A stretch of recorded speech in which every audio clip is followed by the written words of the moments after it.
الأولين والآخرين حبيبنا وحبيب إله العالمين إمام المرسلين وخاتم النبيين أبي القاسم المصطفى محمد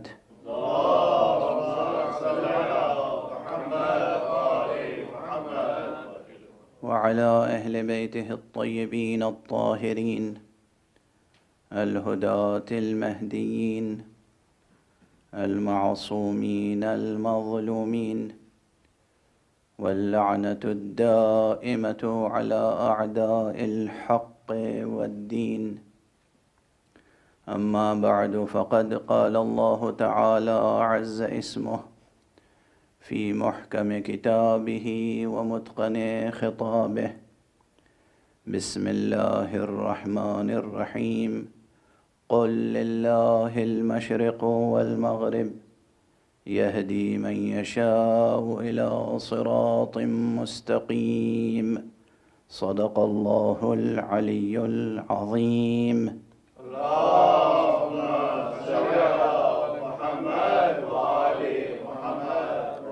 قرآن حکیم کے سورہ مبارک بقرہ کی 142ویں آیت کا ایک فقرہ، آخری حصہ ہمارا سرنامہ قرآنی ہے، جس میں ایک لفظ یشاء بطور خاص کلیدی کلمے کے طور پر ہم نے رہنما قرار دیا ہے، اور اس یشاء سے جو لغوی اعتبار سے، صرفی اعتبار سے مصدر ہے مشیت، المشیعہ، وہ جزو عنوان گفتگو ہے، مشیت اور حسین۔ سب سے پہلے تو ایک وجدانی اور ذوقی کیفیت کی طرف اشارہ کر دوں کہ کبھی کبھی کسی موضوع گفتگو میں، عنوان میں، ٹاپک میں جو الفاظ آتے ہیں، ان الفاظ میں آپس میں ربط و تعلق معنوی کیا ہوتا ہے، اس کے بارے میں دل اور دماغ میں ایک الجھن سی ہوتی ہے۔ لیکن جب ہم مشیت اور حسین کہتے ہیں تو معلوم ہوتا ہے کہ ایک ایسا عنوان سامنے ہے جس میں کسی قسم کا استعجاب نہیں پایا جاتا، ایسا تعلق ہے مشیت میں اور حسین میں۔ ہاں، یہ ضرور ہے کہ یہ ذوق پوری انسانی آبادی کی نسبت سے اگر غور کریں تو بہت تھوڑے سے لوگوں میں ہے۔ یہ ذوق ان لوگوں میں ہے جن میں سب سے پہلے تو حق سبحانہ و تعالی پر ایک یقین پایا جاتا ہے۔ جہاں خالق کا تصور ہے، معبود کا تصور ہے، اور ایسے خالق اور ایسے معبود کا تصور ہے کہ جو خالق مختار ہے اور فیاض ہے۔ خالق ہونے کی حیثیت سے مختار ہے، اور معبود ہونے کی حیثیت سے فیاض اور فیض رساں ہے۔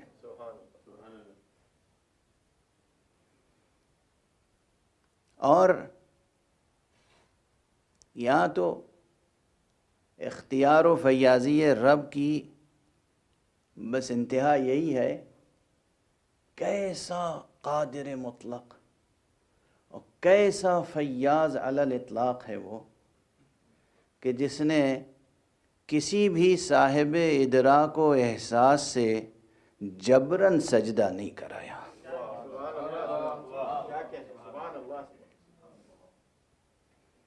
کیسا خدا ہے، کیسی عظمت کی نشانی ہے یہ۔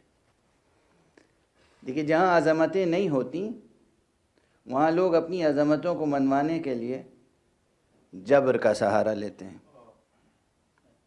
اقتدار کا سہارا لیتے ہیں۔ لیکن جہاں اقتدار نامتناہی ہو، جہاں اختیار نامتناہی ہو،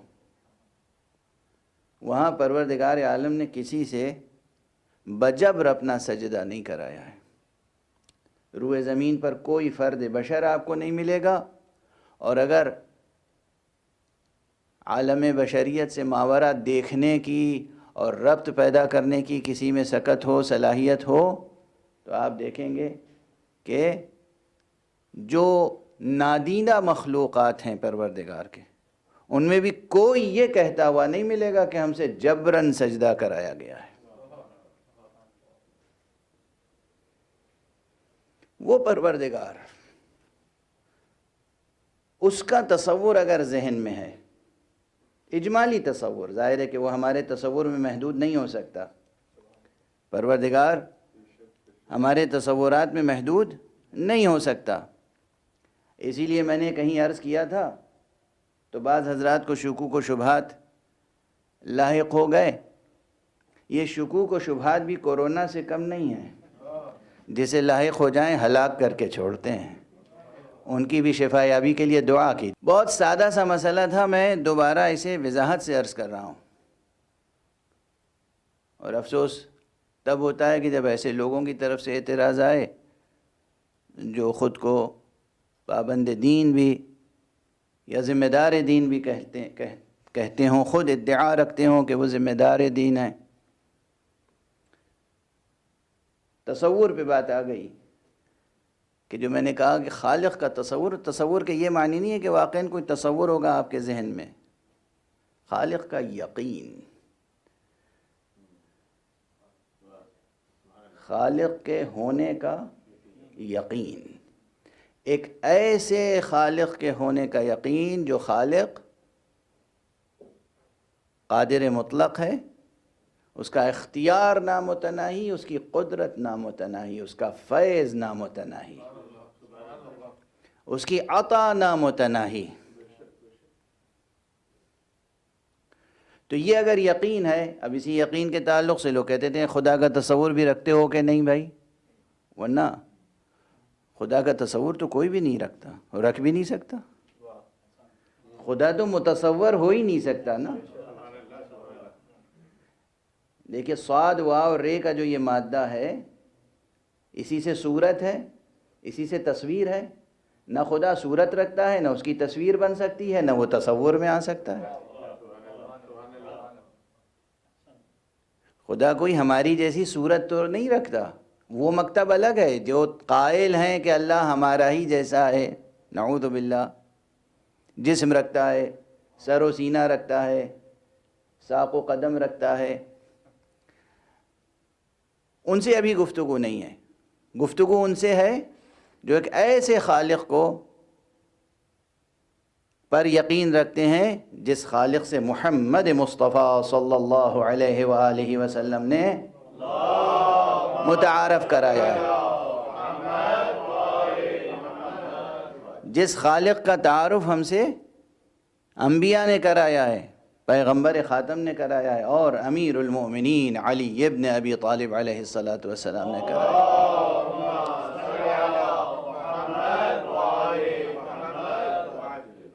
کہ یہ خدا وہ ہے کہ جو جسم نہیں رکھتا، یہ خدا وہ ہے کہ جو کسی مکان میں مقید اور محدود نہیں ہے، یہ خدا وہ ہے جو کسی زمان میں مقید اور محدود نہیں ہے، یہ خدا وہ ہے کہ جو ہمیشہ سے ہے اور ہمیشہ رہے گا، اور یہ ہمیشہ سے ہے اور ہمیشہ رہے گا، یہ کند سی تعبیر ہے، اس لیے کہ ہمیشہ سے اور ہمیشہ یہ جو الفاظ ہیں یہ زمانی ذہن کو مطمئن کرنے کے لیے ہیں۔ وہ ذہن جو کسی بھی اعتبار سے قید زماں سے آزاد نہیں ہو سکتے، ان کے لیے یہ الفاظ ہیں، ورنہ زمانہ تو خود مخلوق ہے، مکان خود مخلوق ہے۔ اب دیکھیے بات ایسے ہی چلتی جائے تو کہاں تک پہنچے گی کہ واقعاً معرفت حق سبحانہ و تعالیٰ کتنی مشکل ہے۔ جو اکثر کہتا ہوں، اب یہ جملہ میں کیا کروں، کہنا پڑتا ہے بار بار، ہمارا اللہ وہ ہے کہ جس کا انکار ممکن نہیں ہے اور اقرار آسان نہیں ہے. مشکل ہے، بہت مشکل ہے. یہ دو فقرے یاد رکھیے گا. انکار تو ممکن نہیں ہے، کوئی یہ کہہ سکے نہیں کوئی خالق نہیں ہے، ممکن نہیں ہے. دیوانہ ہوگا جو کہے گا کوئی خالق نہیں ہے. انکار ممکن نہیں ہے، اقرار مشکل ہے. اس لیے کہ کیسے کس چیز کا اقرار کیا جائے، بس یہ کہہ سکتے ہیں ہے. ساری بحثیں پھر صفات میں آ جاتی ہیں، ساری بحثیں صفات میں آ سکتی ہیں. یہاں تک کہ یعنی نہ اس کی ذات ہماری محدود عقلوں میں آ سکتی ہے، نہ اس کے اسماء ہماری محدود عقلوں میں آ سکتے ہیں، نہ اس کی صفتیں ہماری محدود عقلوں میں آ سکتی ہیں، نہ اس کے افعال ہماری محدود عقلوں میں آ سکتے ہیں. یہ ہے دشواریاں. اور یہی دشواریاں ہیں کہ جب حیرت انگیز اللہ کے آنے والے اولیاء اور ائمہ اور انبیاء کے حیرت انگیز افعال دیکھتے ہیں صاحبان ایمان، تو انہیں مظہر خدا کہنا شروع کر دیتے ہیں. اور اس وقت آپ کسی کا گریبان پکڑ لیجئے اور کفر کے فتوے دیجئے تو بڑی مشکل ہے. جو ان کو مظہر خدا کہتا ہے وہ کبھی مشرک اور کافر ہو نہیں سکتا، ممکن نہیں ہے. یہ کند اور کند سی تعبیریں ہیں. بہرحال جیسے میں عرض کر رہا تھا کہ زمان تو اس کی مخلوق ہے، مکان مخلوق ہے. خود قرآن مجید میں کہا ہے اللہ سبحانہ و تعالیٰ نے کہ حیات بھی اس کی مخلوق ہے اور موت بھی اس کی مخلوق ہے. تو یہ حیات جو ہمیں آپ کو حاصل ہے، الذی خلق الموت والحیات، تو وہ خالق موت بھی ہے خالق حیات بھی ہے. تو موت بھی مخلوق ہے، حیات بھی مخلوق ہے. تو وہ کون سی حیات سے حی کہلاتا ہے؟ خوف ہمارے یہاں اللہ حی ہے یا نہیں؟ اللہ حیات رکھتا ہے یا نہیں؟ وہ حی ہے، حیات رکھتا ہے. یہ حیات مخلوق ہے یا خالق، یا جزو ذات یا زائد بر ذات؟ تو وہ حیات جو صفت ذات حق سبحانہ و تعالی ہے، اس کا بھی ہماری کوتاہ عقلیں تصور نہیں کر سکتی. وہ قدرت جو حق سبحانہ و تعالی رکھتا ہے، ہماری ناقص عقلیں اس کا ادراک نہیں کر سکتی. بس یہی ہے کہ اس کا انکار نہیں کر سکتے، اعتراف مشکل ہے. یعنی تشبیہ بھی نہیں دے سکتے اور یہ بھی نہیں کہہ سکتے کہ ہم نہیں مان سکتے. نہ تعطیل ہے نہ تشبیہ. نہ عقل کو بالکل معطل کر سکتے ہیں اور نہ اپنی ناقص عقل کا سہارا لے کر اس کو کہیں تشبیہ دے سکتے ہیں. ہم یہ نہیں کہہ سکتے کہ اللہ جو ہے محمد مصطفیٰ جیسا ہے. نعوذ باللہ، کفر ہوگا، شرک ہوگا. نہیں کہہ سکتے. محمد مصطفیٰ صلی اللہ علیہ وآلہ وسلم مخلوق ہے، مخلوق ہیں. ہم یہ نہیں کہہ سکتے اللہ اور اس کے صفات امیر المومنین علی ابن ابی طالب علیہ السلام کی صفات کی طرح ہیں. نہیں کہہ سکتے، شرک ہے. ہم نہیں کہہ سکتے شرک ہے. اگر ہم کہیں، وہ اگر ان کو کہہ دے کہ ان کا چہرہ ہمارا چہرہ ہے اور ان کی آنکھیں ہماری آنکھیں ہیں اور ان کا ہاتھ ہمارا ہاتھ ہے، یہ اس کو اختیار ہے، یہ اس کی عنایت ہے، اس کی طرف سے فضیلت ہے، اس کی طرف سے منقبت ہے. اور پھر اس منقبت کا انکار پھر کفر ہو جائے گا. وہ اگر ان کو اپنا لے، وہ بادشاہ ہے، وہ مالک ہے، وہ اختیار رکھتا ہے. اس کی ذات بہت بلند ہے. اسی لیے میں عرض کرتا ہوں کہ بعض وقت بعض فضائل کے نکات یا عناوین کا انکار وہ لوگ کرتے ہیں جن کا خود تصور توحید کمزور ہے. خالق متعال بہت بلند ہے. ضرورت ہے واقعاً کہ توحید حق صمدی پر مسلسل گفتگویں کی جائیں. اور خود یہ گفتگو مشیت اور حسین یہ صفات حق سے متعلق ہے. چونکہ مشیت کیا ہے؟ صفات حق میں سے مشیت ایک وہ امر ہے جو حق سبحانہ و تعالیٰ سے متعلق ہے۔ کل میں نے عرض کیا تھا جو کچھ اس کو آگے بڑھانے سے پہلے یہ گفتگو آگے بڑھا دوں کہ جن کے پاس یقین ہے ایسے خدا کا، جو مختار ہے اس کا اختیار نامتناہی، جو قادر ہے اس کی قدرت نامتناہی، جو ارادہ رکھتا ہے، جو چاہتا ہے کرتا ہے، اور جو وہ نہیں چاہتا وہ ہو نہیں سکتا، اور جو وہ چاہتا ہے کہ ہو کوئی اس میں رکاوٹ ڈال نہیں سکتا۔ اگر ذہن میں یہ تصور ہے تو انہی ذہنوں میں لفظ مشیت آتا ہے۔ یہ لفظ مشیت کی معنویت کو کوئی اور درک نہیں کر سکتا۔ لفظ مشیت کی معنویت کو وہی ذہن درک کر سکتا ہے کہ جو ایسے خدا کا قائل ہے کہ جو چاہتا ہے کرتا ہے، جو وہ چاہے کہ ہو اس میں کوئی رکاوٹ نہیں ڈال سکتا، جو وہ چاہے کہ نہ ہو اسے کوئی کر نہیں سکتا۔ ایسے خالق کا جہاں تصور ہوگا وہاں بغیر کسی قیل و قال کے ذہن میں لفظ مشیت کی معنویت روشن ہوگی۔ اور یہ ایک عجیب بات ہے کہ جہاں لفظ مشیت کی معنویت روشن ہوگی ان ذہنوں میں جیسے ہی آپ نام گرامی حسین لیں گے وہ جیسے وجداناً تصدیق کریں گے کہ حسین کا ایک رشتہ ہے مشیت الہیہ سے۔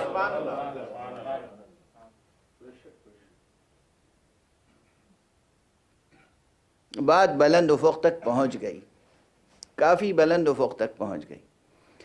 دیکھیے کتابی علم الگ ہوتا ہے، کتابوں کے سہارے سے، عبارتوں سے، لفظوں سے، ڈکشنری سے معانی ڈسکور کرنا، ترجمہ کرنا، اور وجداناً کسی حقیقت کو درک کر لینا، یہ بہت بلند منزل ہے۔ ٹھہر کر یہاں جو طالبان علم ہیں بطور خاص اور آپ سبھی حضرات اس بات کو بہت توجہ سے سماعت فرمائیں اور جسے کہتے ہیں کہ صحیفہ دل میں رقم فرما لیں۔ یوں بھی کوئی بھی علمی مسئلہ کسی پر روشن نہیں ہو سکتا جب تک کہ لطف و عنایت پروردگار نہ ہو۔ کسی کتاب سے کوئی مسئلہ روشن نہیں ہوتا ہے، کوئی استاد کوئی مسئلہ روشن نہیں کرتا ہے۔ علمی مسئلے بالکل ایسے ہی ہے کہ جیسے دل میں اور دماغ میں کسی وقت اچانک ایک روشنی پیدا ہو جائے، اس طرح سے علمی مسئلے منکشف ہوتے ہیں۔ علمی مسئلے منکشف ہوتے ہیں، روشن ہوتے ہیں۔ روزمرہ کے مسئلے ہوں یا کوئی بڑے سے بڑا مسئلہ ہو، روزمرہ کے مسئلے ہم عادی ہوتے ہیں اس انکشاف کے۔ جس طرح روز سورج نکلتا ہے تو ہم عادی ہو جاتے ہیں اس کے، لیکن اگر کبھی کوئی ڈوبا ہوا سورج پلٹ آئے تو ہم اسے معجزہ کہتے ہیں۔ تو اسی طرح اگر کوئی مشکل مسئلہ ہے جو حل نہ ہو رہا ہو اور وہ اس وقت عنایت پروردگار سے، لطف پروردگار سے منکشف ہو جائے تو ہم اسے کشف کہتے ہیں۔ ورنہ کوئی بھی علمی مسئلہ ایسا نہیں ہے جو عنایت رب اکبر کے بغیر کسی پر روشن ہو جائے۔ تو یہ جو رشتہ منکشف ہوتا ہے ایک ذہن مومن میں، قلب مومن میں، کہ حسین کا مشیت سے رشتہ ہے۔ ظاہر استدلال کے طور یعنی گفتگو دو مرحلے میں ہوتی ہے عموماً، ایک ہوتا ہے مرحلہ ثبوت اور ایک ہوتا ہے مرحلہ اثبات۔ اب یہ دو ذرا مشکل ٹرمینالوجیز آ گئیں۔ اب بالکل ٹیکنیکل جو علمی مثالیں ہیں وہ تو اس وقت اب نہیں دوں گا، اصطلاحی مشکل ہے تو اب اس کی تفصیلات اور بھی مشکل ہوں گی۔ لیکن ثبوت اور اثبات کے معنی ہے کہ مثلاً کسی شخص میں اب بالکل طالب علموں کو سمجھانے کے لیے ایک تقریبی مثال دے رہا ہوں. 10 بچوں نے خوب محنت کی، پڑھا لکھا، کوئی خاص کمپٹیشن ہے، ٹیسٹ میں بیٹھنا ہے. ان میں سے 10 کے 10 بچوں میں ہماری نگاہ میں صلاحیت ہے، سب نے محنت کی ہے، یعنی ان کے اندر یہ وصف، یہ صفت، یہ علم، یہ مہارت، یہ اسکل پیدا ہو گئی، وہ ہے ان کے اندر. ہم نے دیکھا انہوں نے بڑی محنت کی، تیاری کی،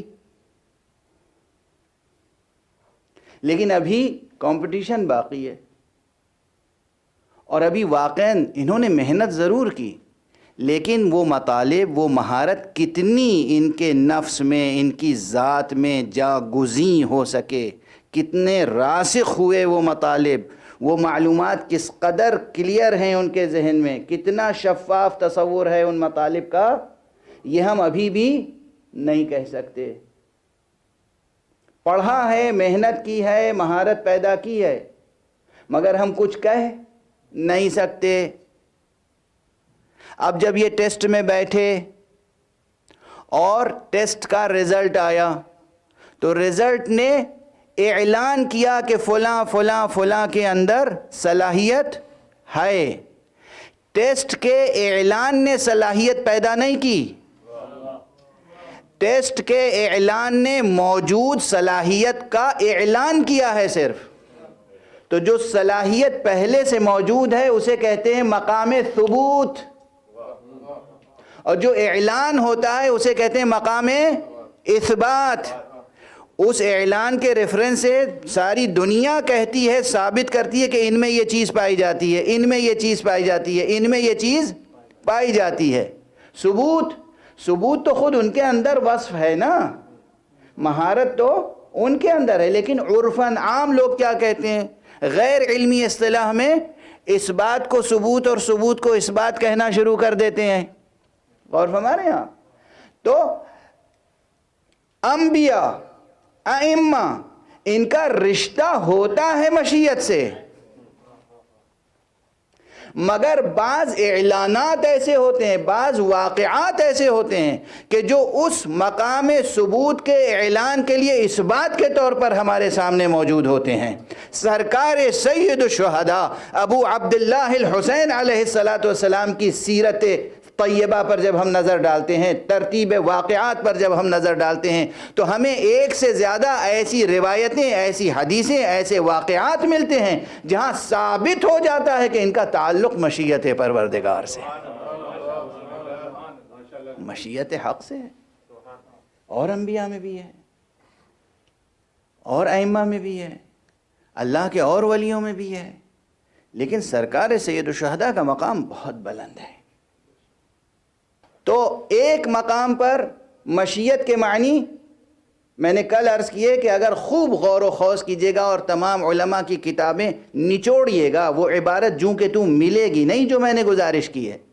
لیکن یہ آپ کو تسلیم کرنا پڑے گا کہ مشیت کے معانی متعدد ہیں، ایک سے زیادہ معنی ہیں، ارادے کے معانی متعدد ہیں. خود قرآن مجید میں بہت بڑے عربی زبان کے لغت نگار ہیں، علامہ فیروز آبادی، جن کی کتاب القاموس بھی مشہور ہے، اور جنہوں نے قرآن مجید سے متعلق بصائر نام کی ایک عظیم الشان کتاب لکھی ہے علوم القرآن میں. انہوں نے لکھا کہ لفظ ارادہ جو ہے وہ قرآن مجید میں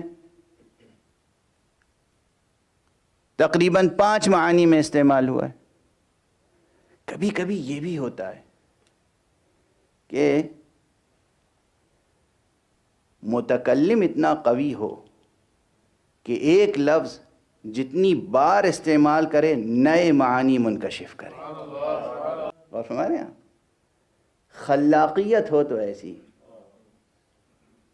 ایک ہی لفظ اور معنی میں اگر محدود ہو کے رہ گئے تو کیسی خلاقیت ہے.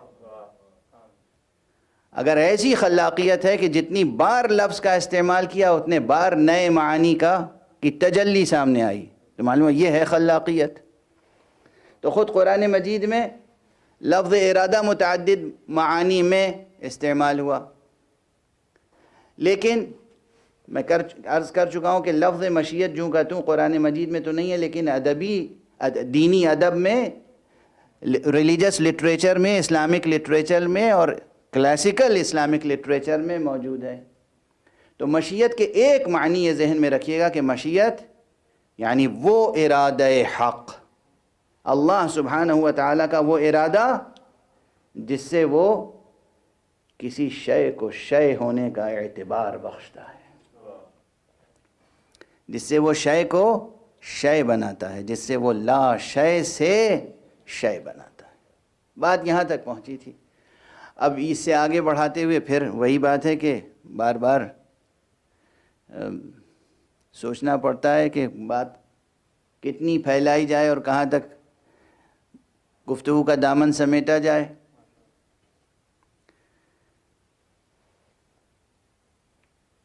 علماء و متکلمین کے درمیان یہ بحث ہے، فلاسفہ، حکماء اور علماء دین کے درمیان ایک یہ بحث ہے، دو گروہوں میں بٹے ہوئے ہیں۔ کچھ کہتے ہیں کہ حق سبحانہ و تعالیٰ نے لا شے سے شے کو پیدا کیا، اور کچھ کہتے ہیں کہ نہیں، حق سبحانہ و تعالیٰ نے لا شے سے شے کو پیدا نہیں کیا۔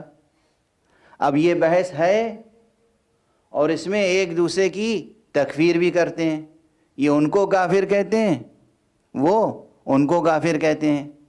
میں عرض کرتا ہوں کہ جو شخص ارادتاً اپنے پورے ارادے سے، پورے شعور کے ساتھ، پورے اختیار کے ساتھ اعلان کرے کہ میں لا الہ الا اللہ محمد الرسول اللہ کہتا ہوں اور دل و جان سے قبول کرتا ہوں، اس کی تعریفات میں پھر کتنے ہی اختلافات ہو جائیں، آپ اسے دائرہ اسلام سے نکال نہیں سکتے۔ آپ لوگوں کو دائرہ اسلام میں داخل کرنے کے لیے آئے ہیں، نہ کہ خارج کرنے کے لیے۔ ہاں، وہ بدنصیب الگ ہوگا جو خود اعلان کفر کرے، لیکن جہاں صفات کی بحث ہو، معانی کی بحث ہو، دقیقہ سنجیاں ہوں، وہاں جلدی سے فتویٰ نہیں دے دینا چاہیے۔ تو یہ ہے مشکل۔ اب ظاہر ہے اگر کوئی شخص قائل ہے کہ لا شے سے شے خلق فرماتا ہے پروردگار، تو اس کے معنی یہ ہے کہ وہ اس بات کا قائل ہے کہ پروردگار کی قدرت نامتناہی ہے۔ اور اگر کوئی شخص کہتا ہے کہ نہیں، وہ شے ہی سے شے کو بناتا ہے، تو اس نے گویا قدرت کو متناہی اور محدود کر دیا۔ اب یہ اعتبارات ہیں۔ یا مثلا ایک اور قول ہے، کہہ کے تیزی سے آگے بڑھ جاؤں، حضرت ابو حامد غزالی نے یہ قول غالباً سب سے پہلے کہا ہے، اور اس کے بعد لوگ دہراتے گئے کہ یہ کائنات جیسی کہ ہے اس سے بہتر ممکن نہیں تھی۔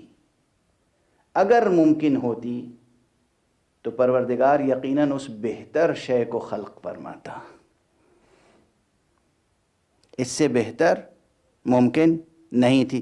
اس پر ایک بحث ہے، ایک قیامت برپا ہے۔ لیس فی الامکان احسن مما کان، اس پر ایک بحث ہے، چل رہی ہے۔ یہ سب بحثیں ارادہ و اختیار حق سے متعلق ہیں اور قدرت حق سبحانہ و تعالی سے متعلق ہیں۔ مشیت ایک وہ ہے کہ جو حق سے متعلق ہے، لیکن پھر اسی لفظ مشیت کو ارادے کے معنی میں بھی استعمال کر لیتے ہیں اور ارادے کو مشیت کے معنی میں بھی استعمال کر لیتے ہیں۔ خاص طور سے خاص لفظ مشیت سے ہٹ کر جب صرف فعل کی منزل آتی ہے، شاء یشاء، تو اس میں خود اللہ سبحانہ و تعالی نے مخلوقات کے لیے بھی یہ لفظیں استعمال کی ہیں۔ اور وہ آیتیں کسے یاد نہیں ہوں گی جہاں فرمایا گیا ہے وَمَا تَشَاءُونَ إِلَّا أَن يَشَاءَ اللَّهُ، اور تم تو کچھ چاہتے ہی نہیں ہو مگر وہ جو خدا چاہتا ہے۔ اب یہ الفاظ قرآن مجید کے ہیں، یہاں پر خود مفسرین میں خود یہ کتنے صاف الفاظ ہیں، وَمَا تَشَاءُونَ، تم کچھ نہیں چاہتے ہو، إِلَّا أَن يَشَاءَ اللَّهُ، مگر وہی چاہتے ہو جو خدا چاہتا ہے۔ تو یعنی ڈکشنری میننگ کے اعتبار سے الفاظ بہت سادہ ہیں اور گرامیٹیکل کمپوزیشن کے اعتبار سے ترکیب جملے کی بہت صاف ہے، ترجمہ کرنا، ٹرانسلیشن کرنا کوئی دشوار نہیں ہے، پھر بھی انہی آیتوں کے ذیل میں ایسی قیامت کی بحثیں ہیں کہ نہ پوچھیے۔ انہی آیتوں کو سامنے رکھ کر ایک جبر کا قائل ہو جاتا ہے اور ایک تفویض کا قائل ہو جاتا ہے۔ انہی آیتوں کے سامنے رکھ کر جبریہ و قدریہ و نہ جانے کتنے مکاتب وجود میں آ جاتے ہیں۔ کیوں؟ اس لیے کہ وہ کہتے ہیں کہ صاف صاف آیت کہہ رہی ہے کہ تم وہ چاہتے ہی نہیں ہو مگر وہ چاہتے ہو جو خدا چاہتا ہے، تو ہم جو کچھ چاہتے ہیں ہم کچھ نہیں چاہتے، وہی چاہتے ہیں جو خدا چاہتا ہے۔ اور نعوذ باللہ، دیکھیے یہ بحث ٹھہر کے یہاں پر یاد دلا دوں کہ لوگ کچھ معترض ہوتے ہیں اور کچھ مستفسر، یعنی کچھ اعتراض کرتے ہیں، کچھ سوال کرتے ہیں کہ آپ ایسی بحثیں لے کر ممبر پہ کیوں آتے ہیں؟ یہ تو خالص علمی بحثیں ہیں۔ یہ خالص علمی بحثیں ہونے کے باوجود ہر فرد بشر کی زندگی سے جڑی ہوئی بحثیں ہیں۔ یہ جبر و اختیار کی بحث ہر فرد بشر کی زندگی سے جڑی ہوئی ہے۔ قضاء و قدر کی بحث ہر فرد بشر کی زندگی سے جڑی ہوئی ہے۔ ضرور عالم، فقیہ، متکلم، حکیم، دانا اپنی سطح پہ اپنی مخصوص زبان میں اپنی مخصوص اصطلاحوں میں گفتگو کرتے ہیں، لیکن مبتلا سب ہیں۔ ہر دل میں یہ درد ہے، اور اسی لیے شعراء مثلا طرح طرح سے لوگوں نے جبر کے فلسفے کو بہت شہرت دی۔ اب سادہ سا ایک شعر مجھے یاد آ رہا ہے کہ کس قدر دلاویز طریقے سے جبر کا اعلان کر جاتا ہے شاعر شیخ ابراہیم ذوق۔ بہت سے لوگ اکثر ان کے یہ دو مصرے دہراتے ہیں کہ لائی حیات آئے قضا لے چلی چلے، اپنی خوشی نہ آئے نہ اپنی خوشی چلے۔ یہ کس چیز کا اعلان ہے؟ جبر کا اعلان، کہ نہ ہم اپنی خوشی سے آئے ہیں نہ اپنی خوشی سے جائیں گے، اور پھر اس دو نقاط کے درمیان جو کچھ کر رہے ہیں وہ بھی گویا پھر مشیت کسی کی ہے، مرضی کسی کی ہے، ارادہ کسی کا ہے، ہم تو بس کر رہے ہیں۔ یہاں پر یہ منزل وہاں تک پہنچاتی ہے جہاں لوگ صاحبان ایمان کی ناقدری کرنا شروع کر دیتے ہیں اور گناہگاروں کی طرفداری کرنا شروع کر دیتے ہیں۔ بس سربستہ جملے میں یہی عرض کر سکتا ہوں، صاحبان ایمان کی ناقدری اور گناہگاروں کی طرفداری۔ کھول کر کہہ دوں، ایسے بھی اپنے کو مسلمان کہنے والے ہیں جو یزید کا دفاع کرتے ہیں، اور نعوذ باللہ بعض تو عرفان اور تصوف کے پردے میں دفاع کرتے ہیں۔ تو لفظ تصوف و عرفان سے ہر جگہ مرعوب نہ ہو جائیے گا، دھوکہ نہ کھا جائیے گا۔ عارف ہیں، صوفی ہیں، ولی اللہ ہیں، خانقاہ نشیں ہیں، اور معلوم ہوا کہ عقائد کی منزل میں کیا ہیں؟ وہ کہتے ہیں کہ یعنی کس قدر دلاویز طریقے سے بیان کرنا چاہتے ہیں کہ اللہ سبحانہ و تعالی یہ چاہتا تھا کہ حسین کو شرف شہادت مل جائے، اس لیے اس نے یزید کو وسیلہ بنایا تاکہ حسین کو یہ شرف مل جائے۔ نعوذ باللہ، یزید کو اللہ سبحانہ و تعالیٰ کی طرف سے حسین کو شرف شہادت عطا کرنے کے لیے وسیلہ قرار دینے والے، یاد رکھ جہنم میں جانے کے لیے تیرا وسیلہ بھی یزید ہی بنے گا۔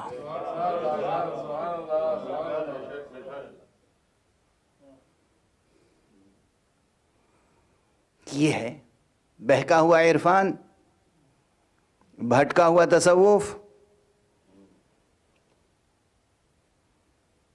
کوئی بھی بھٹک سکتا ہے، صوفی بھی، فقیہ بھی، متکلم بھی، حکیم بھی، فلسفی بھی، کوئی بھی بھٹک سکتا ہے۔ صراط مستقیم پر قدم ڈگمگائیں نہیں، اس کے لیے بڑے ریاض کی بھی ضرورت ہے، بڑی ادھر سے عنایت کی بھی ضرورت ہے، بڑی عنایت کی ضرورت ہے۔ تو یہ بحثیں جب آگے بڑھتی ہیں تو میں نے عرض کیا کہ ہر شخص کی زندگی سے جڑی ہوئی بحثیں ہیں کہ ہم جو کچھ کرتے ہیں کیا اپنے اختیار سے کر رہے ہیں یا مجبور ہیں یہ سب کرنے پر۔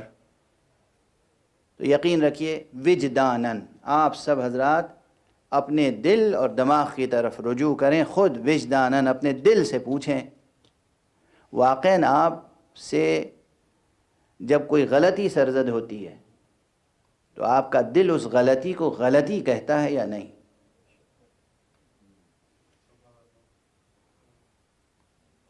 اور جب کوئی نیک عمل آپ انجام دیتے ہیں تو آپ کا دل اس پر مسرت محسوس کرتا ہے یا نہیں؟ اور اس نیکی کو نیکی کہتا ہے یا نہیں؟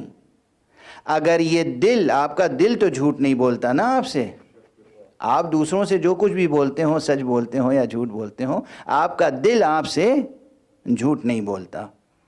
تو آپ کا دل، آپ کا ذہن، آپ کا ضمیر جب نیک و بد میں فیصلہ کرتا ہے، تفریق کرتا ہے، فرق کرتا ہے، برائی کو برائی کہتا ہے، اچھائی کو اچھائی کہتا ہے، نیکی کو نیکی کہتا ہے، بدی کو بدی کہتا ہے، حسن کو حسن کہتا ہے، قبح کو قبح کہتا ہے، حسن کو اختیار کرنے کے لیے اس میں جذبہ پایا جاتا ہے، قبح سے بچنے کے لیے اس میں ایک مدافعت پائی جاتی ہے، یہ آپ کے اندر موجود ہے۔ اور آپ اسی طرح جب دوسروں کے عمل کو دیکھتے ہیں، دوسروں کے اعمال کو دیکھتے ہیں، تو کسی سے اگر اچھائی صادر ہوتی ہے تو اس کی ستائش کرتے ہیں، تعریف کرتے ہیں، پسندیدگی کا اظہار کرتے ہیں۔ کسی سے برائی ظاہر ہوتی ہے تو آپ اس سے ناپسندیدگی کا اظہار کرتے ہیں۔ اگر آپ کی فطرت میں یہ چیز موجود ہے تو پھر آپ کس طریقے سے کہہ سکتے ہیں کہ ہم مجبور محض ہیں؟ کس طریقے سے کہہ سکتے ہیں؟ وجداناً خود اپنی ذات میں ڈوب کر یہ معنی کشف کریں کہ آپ کسی برائی سے بچ سکتے ہیں یا نہیں۔ کیا کہتا ہے آپ کا دل؟ گناہ کرنے کے بعد بھی دل ملامت کرتا ہے کہ میاں یہ نہ کرتے تو اچھا تھا؟ ہوتا ہے یا نہیں یہ تجربہ؟ اور محسوس کرتے ہیں یا نہیں کہ ہاں ہم نہ کرتے تو اچھا تھا؟ تو یہ طبیعت میں برائی سے رکنے کی استعداد اور صلاحیت بھی موجود ہے، ذات میں، فطرت میں، آپ کے اندر، اور اچھائی کو انجام دینے کی صلاحیت بھی موجود ہے۔ جب آپ کے اندر کسی چیز کو اختیار کرنے اور کسی چیز کو ترک کرنے کی صفت اور صلاحیت اور استعداد موجود ہے تو پھر آپ اپنے آپ کو مجبور محض کیسے کہہ سکتے ہیں؟ ممکن نہیں ہے کہ آپ اپنے کو مجبور محض کہیں، ممکن نہیں ہے۔ جناب والا، میں وقت تیزی سے گزرتا جا رہا ہے، مگر ایک بات کہنے کا جی جاتا ہے، آپ تو انسان ہیں، بشر ہیں، اشرف المخلوقات ہیں۔ میں تو کہتا ہوں چلیے جنگلوں میں چلیے یا گھروں میں جانوروں کو پال کے دیکھیے،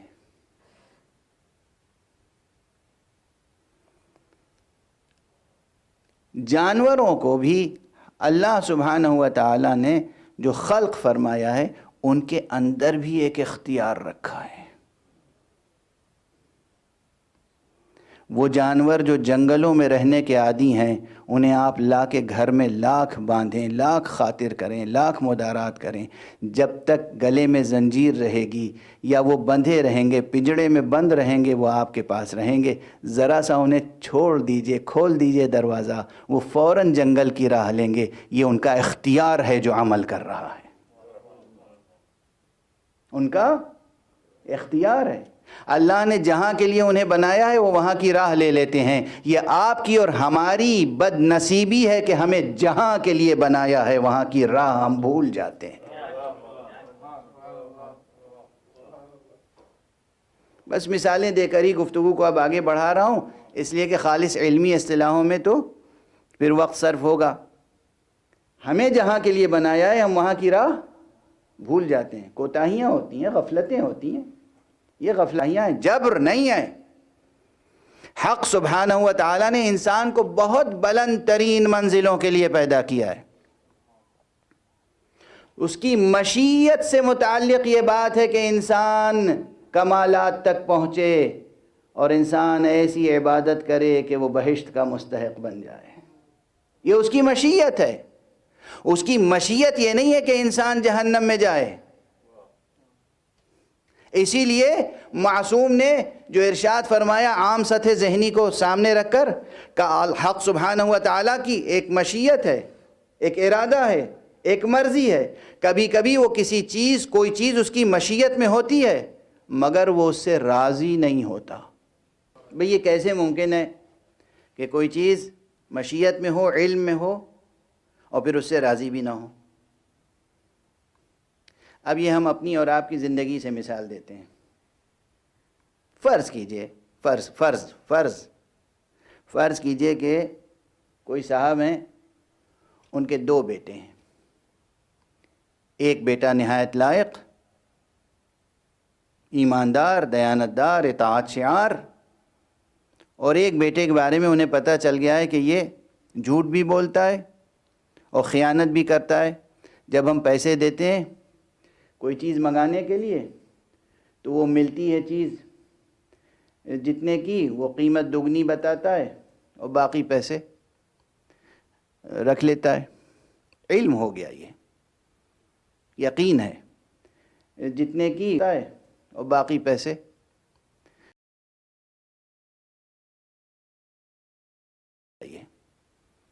یقین ہے، جتنے کی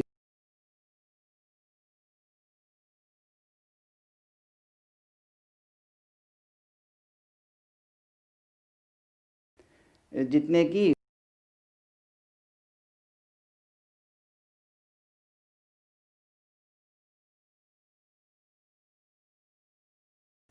جتنے کی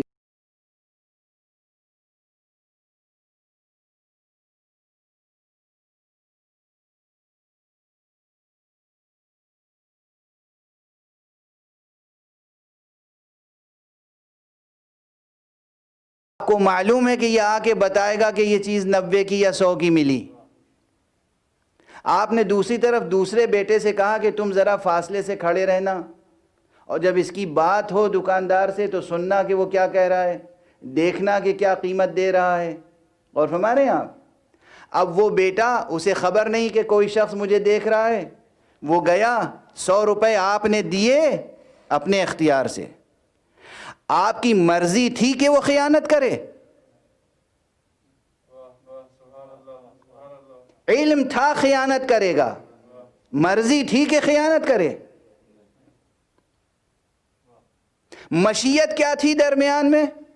مشیت تھی کہ دی جا رہی ہے یہ چیز، اسے دی جانی چاہیے تاکہ اس کی آزمائش ہو۔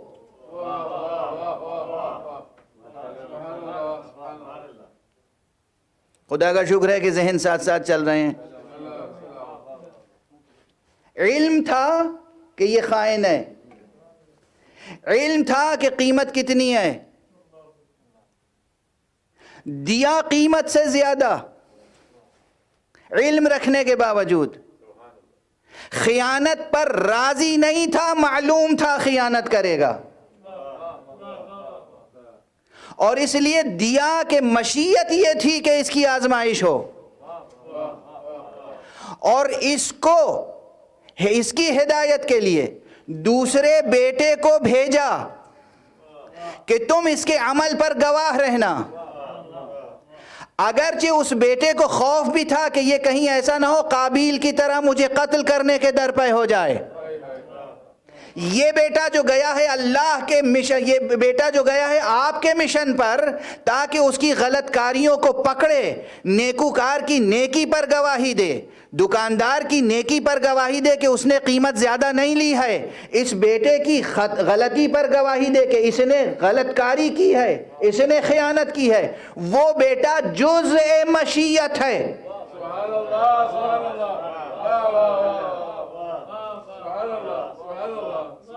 وہ نظام مشیت کا حصہ ہے۔ علم ہے کہ خطا ہوگی، مشیت یہ ہے کہ آزمائش کی جائے، اس خطا سے راضی نہیں ہے اور اس کی قربانی پر اپنی رضا قربان کر دیتا ہے۔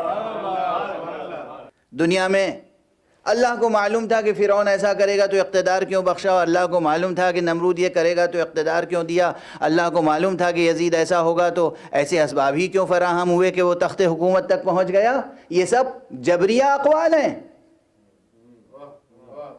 اور یہ سب ایسے جبریہ اقوال ہیں جو سیاست جبر نے کہلوائے ہیں۔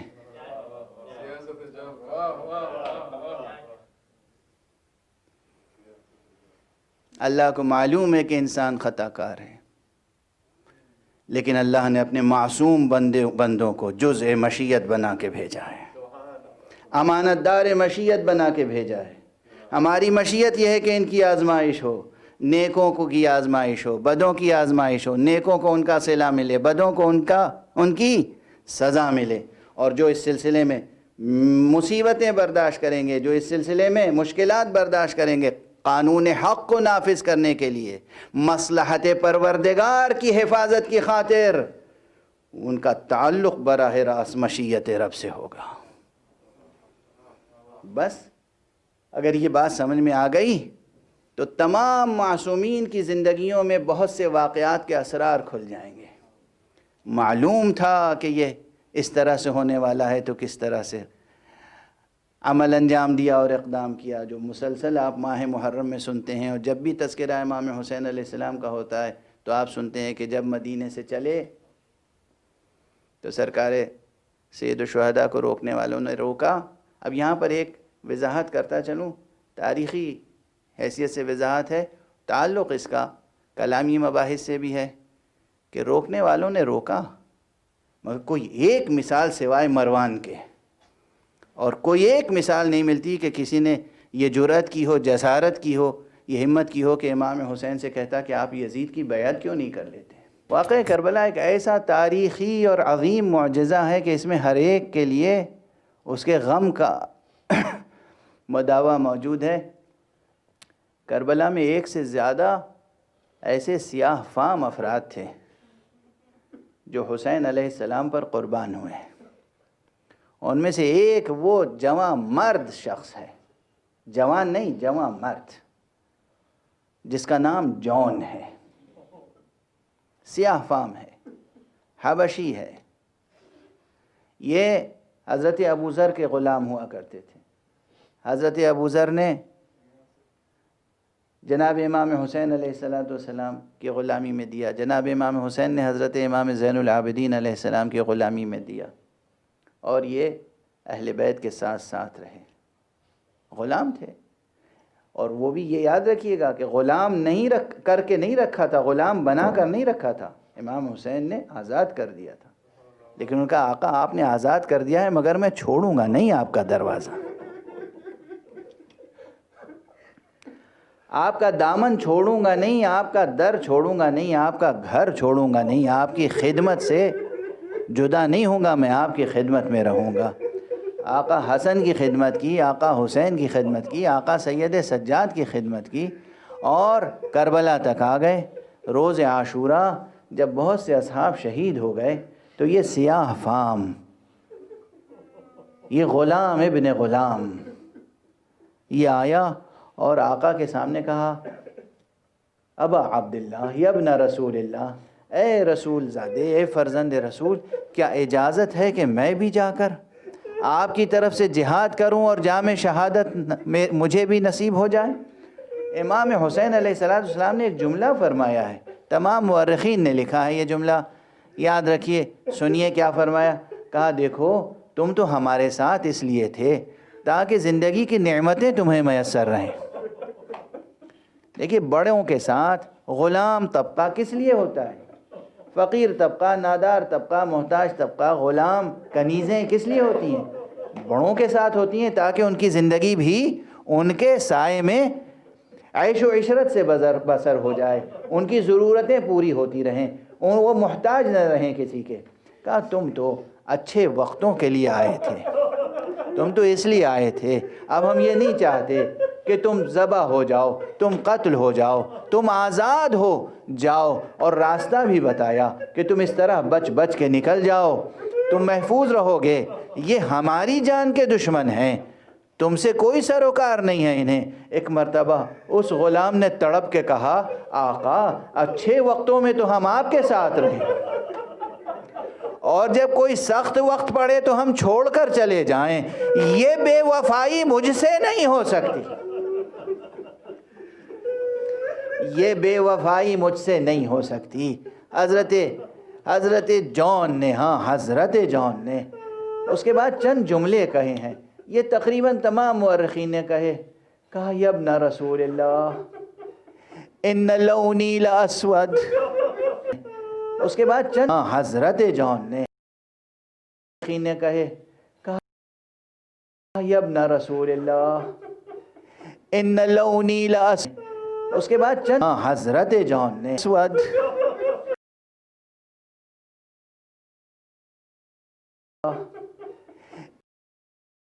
ان لونی لاسود، حضرت جون نے اس کے بعد چند اسود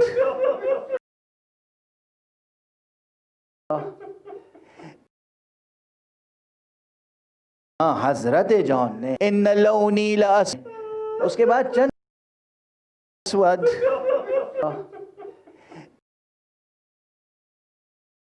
حضرت جون نے ان لونی لاسود، اس کے بعد چند اسود حضرت جون نے ان لونی لاسود، اس کے بعد چند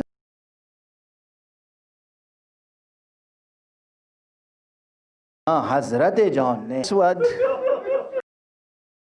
ان لونی لاسود، اس کے بعد چند اجازت دی، جاؤ جون جاؤ۔ اور چند مواقع ایسے ہیں کربلا کی جنگ میں جہاں آقا حسین لاشوں پر گئے، ہر ایک کی لاش پہ نہیں پہنچ پائے ہیں، بعض مورخین کے نزدیک چند خصوصی مواقع ہیں جب آقا لاشوں تک پہنچے ہیں، اور ایسے تو بہت ہی نادر صرف 3 موقع ہیں جب آقا نے کسی شہید کے رخسار پر اپنا رخسار رکھ دیا۔ ذرا تصور کیجئے، فرزند رسول، صبت من الاسباط، حسین ابن علی، حجت اللہ، انسان کامل، امام برحق، وہ انسان نوری، وہ انسان نورانی، وہ امام برحق، اور یہ غلام سیاہ جب یہ ریگ گر میں کربلا پر ایڑیاں رگڑ رہا تھا اور کہہ رہا تھا علیک منی السلام یا ابن رسول اللہ، اے فرزند رسول آپ پر میرا آخری سلام ہو، تو آپ خود اس کے جسد تک پہنچے، جھکے اور اس کے رخسار پر اپنا رخسار رکھا، اور جب اس نے خنکی محسوس کی، آنکھیں کھولی، دیکھا آقا کا چہرہ اور میرے چہرے کے ساتھ ہے۔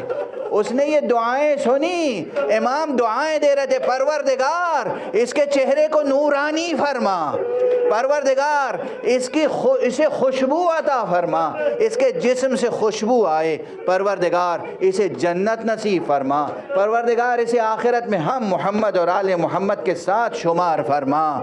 اس نے یہ دعائیں سنی اور آنکھیں بند کی، دنیا سے رخصت ہوا۔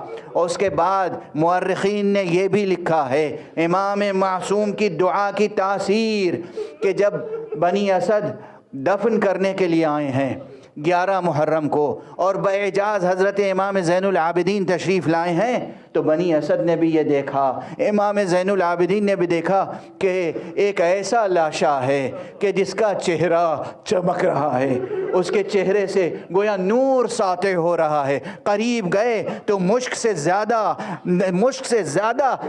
بہتر خوشبو محسوس ہو رہی ہے۔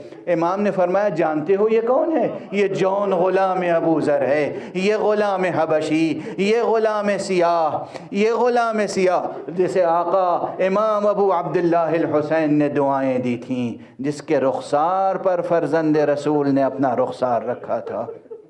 انا للہ وانا الیہ راجعون، رضا بقضائہ وتسلیما لامرہ۔ پروردگار ہمیں علوم قرآن اور معارف اہل بیت سے آشنا فرما۔ معبود پروردگار اس روئے زمین پر تمام انسانوں کے درمیان ہر طرح کی ناروا تفریق کو مٹا دے۔ پروردگار تمام گوروں اور کالوں پر کرم کرنے والے دنیا سے اس طرح کی تفریقوں کو مٹا دے۔ پروردگار دنیا سے ہر طرح کی برائی کو مٹا دے۔ پروردگار معبود ہر آئی ہوئی بلا اور مصیبت اور بیماری کو دور فرما۔ پروردگار کرۂ ارض کو ایسا پاک و پاکیزہ اور روشن فرما دے کہ تیرا ولی آخر اس پر اپنا قدم رکھ سکے۔ پروردگار ہماری عزاداریوں کو قبول فرما۔ پروردگار ہماری ان عزاداریوں کو آقا امام حسین کی طرف ہجرت کے ہمارا قدم قرار دے۔ پروردگار اسے ہماری طرف سے تجدید بیعت حق قرار دے۔ پروردگار دنیا میں مسلمان ممالک اور معاشروں کے زمام کار، زمام اقتدار ظالموں اور جابروں کے ہاتھوں سے چھین لے۔ پروردگار عدل و انصاف کی حکومت قائم فرما۔ معبود وارث حسین فرزند زہرا کو اذن ظہور عطا فرما اور ان کے ہاتھوں سے اپنی رافت و رحمت و عدالت کا پرچم لہرا دے۔